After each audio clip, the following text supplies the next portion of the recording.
Well, that was wild. Adelaide 36ers against Overtime Elite here in Phoenix, Arizona. And Adelaide got up by 20, ended up just closing it out by 5.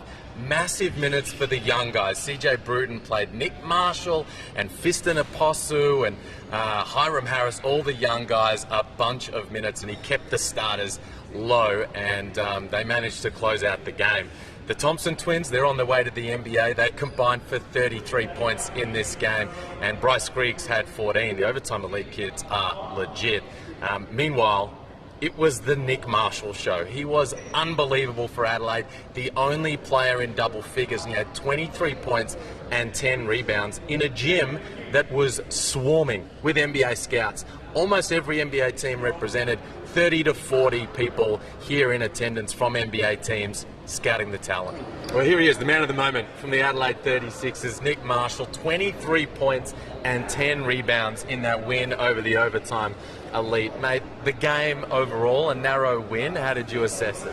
Yeah, it felt good out there. It took a little bit to get going, get comfortable, but once we got the rhythm of it, I felt like we were pretty good. Got tight down the stretch. It definitely did. Like, they came up the court, applied the pressure. It was tough, but we were able to get the job done, so it was good. So the starting group, no, not the usual starters not out there, you and Fiston and these kind of guys. Did you know coming in today that you were going to get the start? No, I didn't. I didn't know until we were in the locker room before the game, but I was ready to go, so I was happy out there. Talk us through the start of the fourth quarter. It was a tight contest at that point, and you almost single-handedly blew it out. Yeah, I don't know, I was just in the moment, just playing, like, just let my game take care of it, basically. Like, CJ has confidence in me, so it was good. It felt good out there. Mate, you just did that against a couple of future lottery picks in the Thompson twins, Bryce Griggs, who's going to be in that kind of picture as well, and in front of 30 or 40 NBA scouts, almost every NBA team represented. How does that make you feel? It feels amazing. Like, to come and show up in the moment, it's pretty cool. So it's pretty special. Hey, see, how'd you enjoy the Nick Marshall show? It was fun to watch. Real talented, smooth, effortless. It's always a great show when Nick is going. He really did get going. Started that fourth quarter. He blew it out. He ended up with 23 points and 10 rebounds. Yeah, man.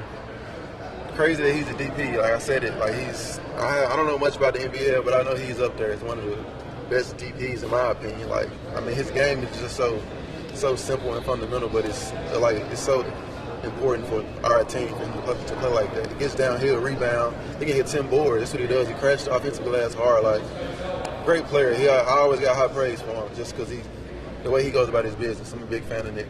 23 points, 10 rebounds for the guy Antonius called the best DP in NBL history. What did you make of his performance?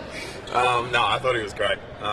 He's been doing it every day at practice. He's been one of our better players all pre-season, and I think he's showing that he deserves the spot and he wants the spot. He's put in the work over the off-season and gotten better from last year.